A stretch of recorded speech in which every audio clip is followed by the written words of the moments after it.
Assalamualaikum and hi everyone. நான் உங்கள் ரோஷி. எல்லாரும் எப்படி இருக்கிறீங்க friends? We all are doing good. இன்றைக்கி நம்ம சேனலில் ரொம்ப நாளைக்கு அப்புறமா ஒரு ப்ராப்பரான டே இன் மை லைஃப் vlog தான் பார்க்க போகிறோம். ஸோ வாங்க வீடியோக்குள்ளே போகலாம். நான் இந்த வீடியோ ஷூட் பண்ணுற நாள் பார்த்தீங்கன்னு சொன்னால் ஒரு பப்ளிக் ஹாலிடே அன்றைக்கி தான் ஷூட் பண்ணி கொண்டிருக்கிறேன். இன்றைக்கி மார்னிங் எழுந்திரிச்ச பிறகு பார்த்தீங்கன்னு சொன்னால் என்னோடய வீட்டு வேலைகள் எல்லாத்தையுமே முடிச்சுட்டு பிரேக்ஃபாஸ்ட் எல்லாம் சாப்பிட்டு முடிச்சாச்சு. அதுக்கப்புறமா நாங்கள் முதல் நாள் வீட்டுக்காக வேண்டிய ஒரு சில திங்ஸ் வாங்கிட்டு வந்திருந்தோம். ஸோ அதுகள் எல்லாத்தையுமே நான் ஒரே பாட்டிலில் ஸ்டோர் பண்ணி வச்சுக்கொள்ள போகிறேன்.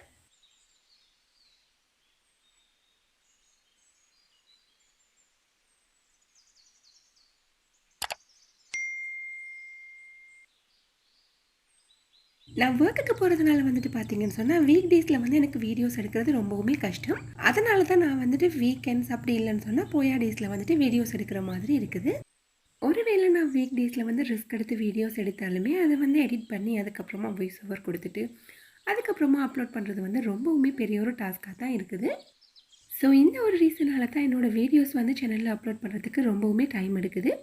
நம்ம சேனலில் வீடியோஸ் அப்லோட் பண்ணுறதுக்கு டிலே ஆகும்போது ஒரு சில சிஸ்டர்ஸ் ரொம்பவுமே அக்கறையாக விசாரிக்கிறாங்க. ஸோ அவங்களுக்காக வேண்டி தான் இந்த ரீசனை நான் சொல்லிக்கிறேன். ஸோ அவங்களுக்காக வேண்டியாவது இனி வார காலங்களில் என்னால் 7 மணி அளவுக்கு வீடியோஸ் குயிக்காக அப்லோட் பண்ண பார்க்குறேன்.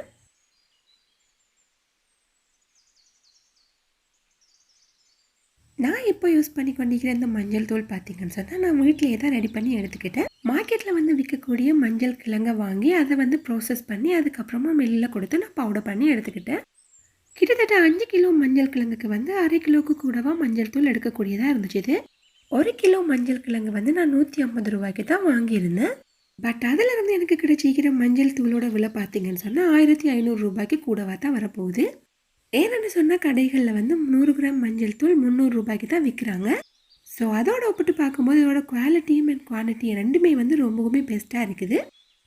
நான் ரெடி பண்ணி எடுத்த மஞ்சள் தூளில் ஹாஃபை என்னோட உம்மாட வீட்டுக்கு கொடுத்து விட்டுட்டேன். ஸோ மிச்சம் வைக்கிற மஞ்சள் தூள் எனக்கு நிறைய நாளைக்கு பாவிக்கக்கூடியதாக இருக்கும்னு நினைக்கிறேன். இப்போவே ஒரு 2 மந்த்ஸாக நான் இதை யூஸ் பண்ணி கொண்டிருக்கிறேன். ஸோ மஞ்சள் கிழங்கு வாங்குகிற சந்தர்ப்பம் உங்களுக்கும் கிடைச்சிச்சுன்னு சொன்னால் நீங்களும் இது மாதிரி செய்து வச்சுக்கொள்ளுங்கள். இது ரொம்பவுமே யூஸ்ஃபுல் அண்ட் மணி சேவிங்காக இருக்கும்.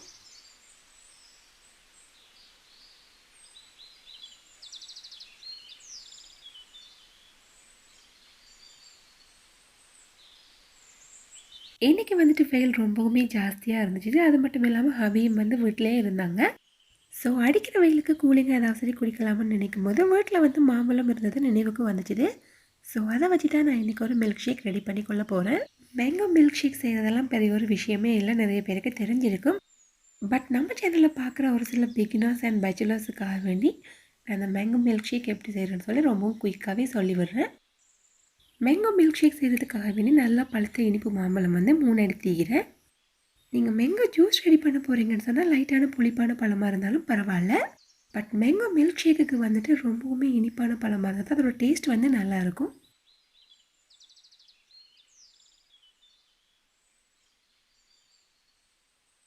ஃபஸ்ட்டுக்கு நான் எடுத்துக்கிற மாம்பழம் எல்லாத்தையுமே சின்ன சின்ன பீசஸாக கட் பண்ணி எடுத்துக்கொள்ள போகிறேன்.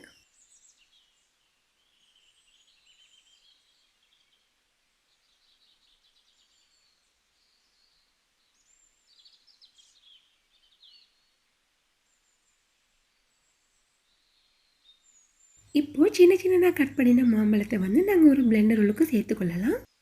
அதுக்கப்புறமா ஒரு 4 டேபிள் ஸ்பூன் அளவு சீனி சேர்த்துக்கொள்கிறேன். உங்களுக்கு ஸ்வீட்னஸ் அதிகமாக தேவைப்படுதுன்னு சொன்னால் நீங்கள் அதுக்கேற்ற மாதிரி சீனியை கூட்டிக்கொள்ளுங்க. இது கூடவே ஒரு கப் அளவு கூலான பால் சேர்த்துக்கொள்கிறேன். உங்கள்கிட்ட ஃப்ரெஷ்ஷான மில்க் இருக்குதுன்னு சொன்னால் நீங்கள் அதை சேர்த்துக்கொள்ளுங்க. அப்படி இல்லைன்னு சொன்னால் மில்க் பவுடர் சேர்த்து கூட செய்யலாம். ஃபைனலாக தேவையான அளவு ஐஸ் க்யூப் சேர்த்து நல்லா ஒரு தடவை பிளெண்ட் பண்ணி எடுத்துட்டோன்னு சொன்னால் எங்களுக்கு ரொம்பவுமே சூப்பரான ரொம்பவும் திக்கான மேங்கோ மில்க் ஷேக் ரெடி ஆகிடும். உங்கள்கிட்ட ஐஸ்கிரீம் இருந்துச்சுன்னு சொன்னால் ஒரு ஸ்கூப் ஐஸ்கிரீம் சேர்த்து நீங்கள் இதை பிளெண்ட் பண்ணி எடுத்துக்கொள்ளலாம். அப்படி இல்லைன்னு சொன்னால் நீங்கள் சர்வ் பண்ணும்போது மேலால் ஒரு ஸ்கூப் ஐஸ்கிரீம் வச்சு சர்வ் பண்ணி பாருங்கள். அப்போவுமே டேஸ்ட் ரொம்பவுமே அல்டிமேட்டாக இருக்கும்.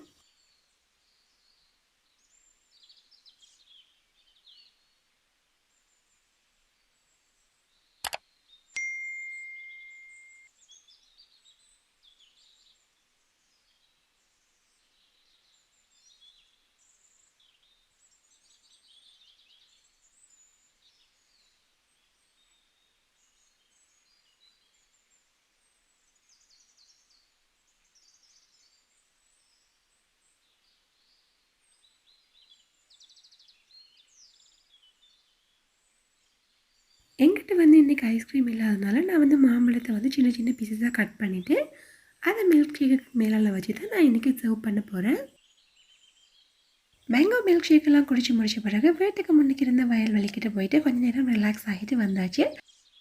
இனி வந்துட்டு இன்றைக்குரிய லஞ்ச் ரெடி பண்ணுற வேலை தான் இருக்குது. இன்றைக்கி ஹாலிடேன்றதால கொஞ்சம் ஸ்பெஷலாக நான் வந்து லஞ்ச் ரெடி பண்ணிக்கலாம்னு நினச்சேன். பட் நிறைய டைப்பான ஃபுட்டெல்லாம் ரெடி பண்ணுறதுக்கு வந்து எனக்கு டைம் போதாது.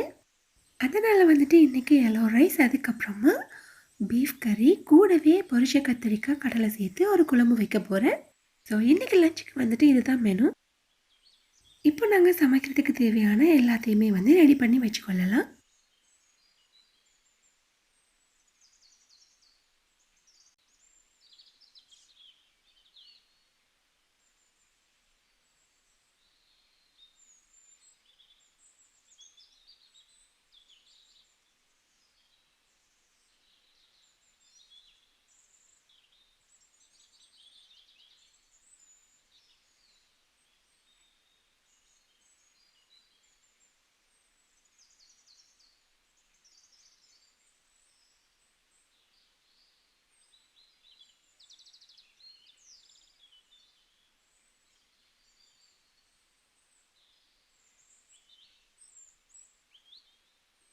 இப்போது கத்திரிக்காய் எல்லாத்தையுமே நாங்கள் இந்த மாதிரி கட் பண்ணி எடுத்துக்கொள்ளலாம். ரொம்பவுமே மெலிசாக கத்திரிக்காயை கட் பண்ணிட்டோன்னு சொன்னால் எங்களுக்கு வந்து ஃப்ரை பண்ணிவிட்டு அதுக்கப்புறமா கறி ரெடி பண்ணும்போது கத்திரிக்காய் வந்து கரைஞ்சி போயிடும். அதனால் ஓரளவுக்கு கொஞ்சம் பெருசாகவே கத்திரிக்காய் எல்லாத்தையும் கட் பண்ணி எடுத்துக்கொள்ளுங்க. அதுக்கப்புறமா நாங்கள் கட் பண்ணின கத்திரிக்காயை ஒரு பெரிய பவுலுக்கு சேஞ்ச் பண்ணிவிட்டு கூடவே ஒரு 1.5 டீஸ்பூன் அளவு உப்பு, 1.5 டீஸ்பூன் அளவு மஞ்சள் தூள் சேர்த்து நல்லா ஒரு தடவை மிக்ஸ் பண்ணி விட்டுறலாம். நல்லா மிக்ஸ் பண்ணின பிறகு இதை வந்து ஒரு ஓரமாக எடுத்து வச்சுக்கொள்ளுங்க. எப்போவுமே நாங்கள் சமைக்கிறதுக்குரிய ப்ரிப்பரேஷன் பண்ணும்போது வார கழிவுகளை வந்து இது மாதிரி ஒரு பாக்ஸ்ன்னு வச்சு அதிலே போட்டுக்கிட்டோன்னு சொன்னால் அதுக்கப்புறமா வந்து இந்த கழிவுகளை வந்து நாங்கள் ஈஸியாக டிஸ்போஸ் பண்ணிக்கொள்ளலாம். அது மட்டும் இல்லாமல் நாங்கள் சமைச்சு முடிக்கும் போது எங்களோட ஒர்க்கிங் டாப் வந்து ரொம்பவுமே க்ளீனாக இருக்கும். ஸோ கண்டிப்பாக நீங்கள் சமைக்கும் போது இதை ட்ரை பண்ணி பாருங்கள். உங்களுக்குமே வந்து இந்த டிப்ஸ் வந்து ரொம்பவுமே யூஸ்ஃபுல்லாக இருக்குமென்னு நினைக்கிறேன்.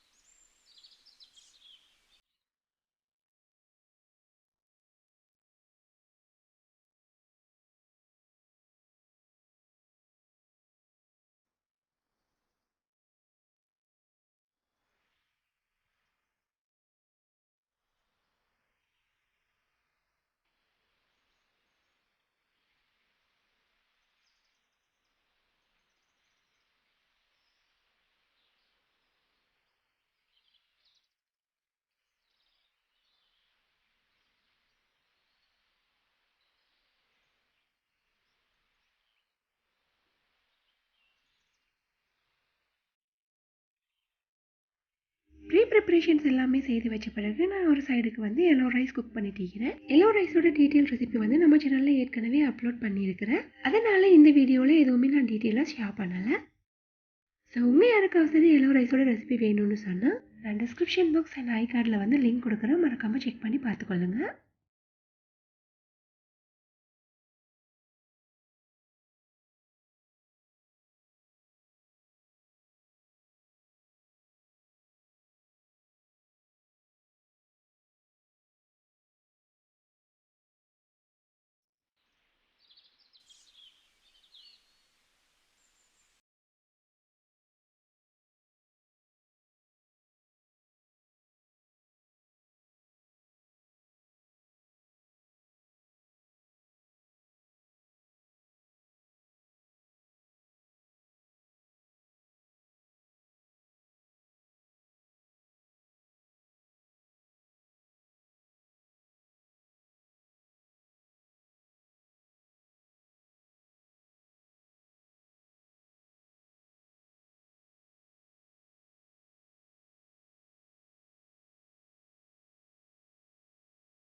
அடுத்ததான் நாங்கள் ரெடி பண்ணி வச்சுக்கிற கத்தரிக்காயை வந்து ஃப்ரை பண்ணி எடுத்துக்கொள்ளலாம். கத்தரிக்காய் நல்லா ஃப்ரை ஆகட்டும். இப்போது ஒரு லெமன் சைஸ் புளி எடுத்து அதில் கொஞ்சமாக தண்ணி சேர்த்து ஊற வச்சு கொள்ளலாம்.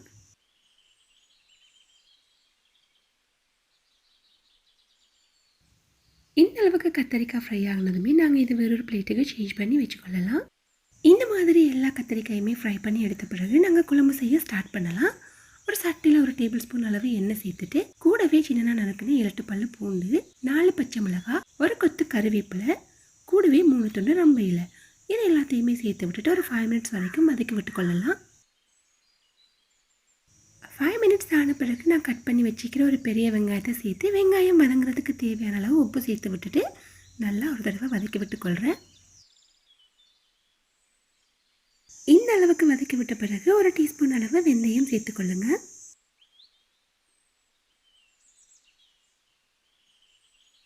இப்போது இது கூட நாங்கள் கரைச்சி வச்சுக்கிற புளியை சேர்த்து விட்டுட்டு நல்லா ஒரு தடவை மிக்ஸ் பண்ணி விட்டுக்கொள்ளுங்க.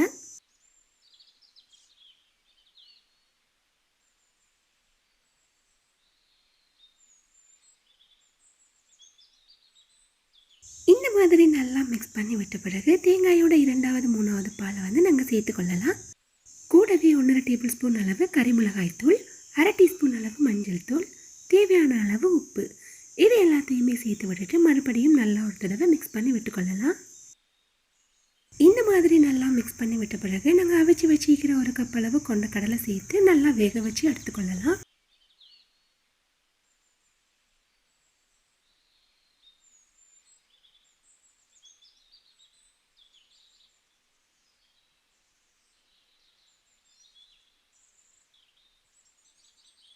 ஒரு 10 மினிட்ஸ் கழித்து ஓப்பன் பண்ணி பார்க்கும்போது கறி வந்து இந்த அளவுக்கு கொதிச்சு ரெடியாக இருந்துச்சு. இப்போது நாங்கள் ஃப்ரை பண்ணி வச்சுக்கிற கத்தரிக்காயை சேர்த்து கத்தரிக்காய் உடையாத மாதிரிக்கு நல்லா ஒரு தடவை கலந்து விட்டு கொள்ளலாம்.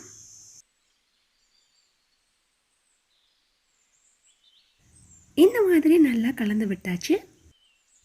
இப்போது நாங்கள் எடுத்து வச்சுக்கிற தேங்காயோட 1வது பாலை சேர்த்துக்கொள்ளலாம்.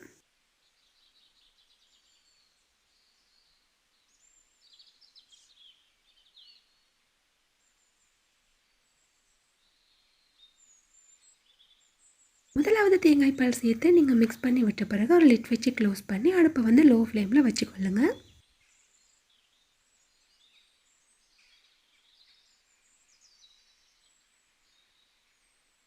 கத்தரிக்காய் கடலை குழம்பு வந்து இந்த மாதிரி எண்ணெய் பிரிஞ்சு வரும் வரைக்கும் வேக வச்சுட்டு ஒரு ஸ்பூன் வச்சு கலந்து விட்டுட்டு ஃபைனலாக கொஞ்சமாக கருவேப்பிலை சேர்த்துக்கொள்ளுங்க. இப்போது எங்களோட கத்திரிக்காய் கடலை குழம்பு வந்து ரொம்பவுமே சூப்பராக ரெடி ஆயிடுச்சு. கண்டிப்பாக இந்த ரெசிபியை உங்கள் வீட்லேயுமே ட்ரை பண்ணி பாருங்கள். அதோட டேஸ்ட் வந்து வேறு லெவலில் இருக்கும். ஸோ இந்த ரெசிபியை நீங்கள் ட்ரை பண்ணி பார்த்தீங்கன்னு சொன்னால் அதை ஃபோட்டோ எடுத்துகிட்டு என்னோடய இன்ஸ்டா ஐடிக்கு வந்து சென்ட் பண்ணி வைங்க. என்னோடய ரெசிபிஸ் ட்ரை பண்ணி பார்த்துட்டு நீங்கள் அதோடய ஃபோட்டோஸ் வந்து எனக்கு சென்ட் பண்ணும்போது அது வந்து ரொம்பவுமே எனக்கு மோட்டிவேஷனாக இருக்கும்.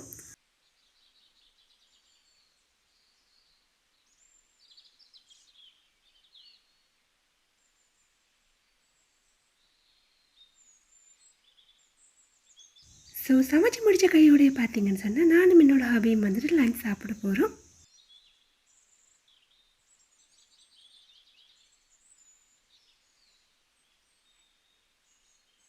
இன்றைக்கி லஞ்சுக்காக ரெடி பண்ணிக்கிற இந்த கம்போட டேஸ்ட் வந்து ரொம்பவுமே அல்டிமேட்டாக இருந்துச்சு. ஸோ கண்டிப்பாக மிஸ் பண்ணாமல் இந்த கம்போவை உங்கள் வீட்லையுமே ட்ரை பண்ணி பாருங்கள்.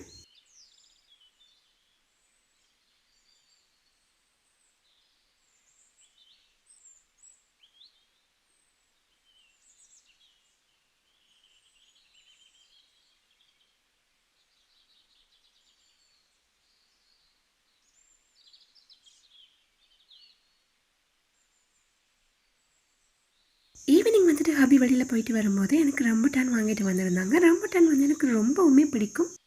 ஸோ உங்களில் யாருக்கெல்லாம் ரம்புட்டான் சாப்பிட்றது ரொம்பவும் பிடிக்கும்னு சொல்லி மறக்காமல் கமெண்ட் செக்ஷனில் சொல்லுங்கள்.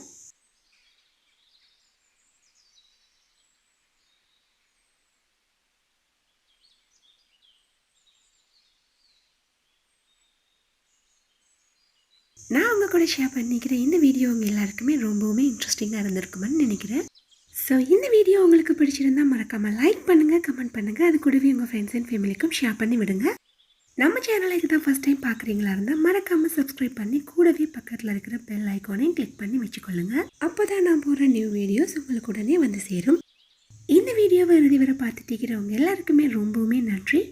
இந்த மாதிரியான இன்னும் ஒரு இன்ட்ரெஸ்டிங்கான வீடியோவில் உங்கள் எல்லாரையுமே சந்திக்கிறேன். Until then take care. By.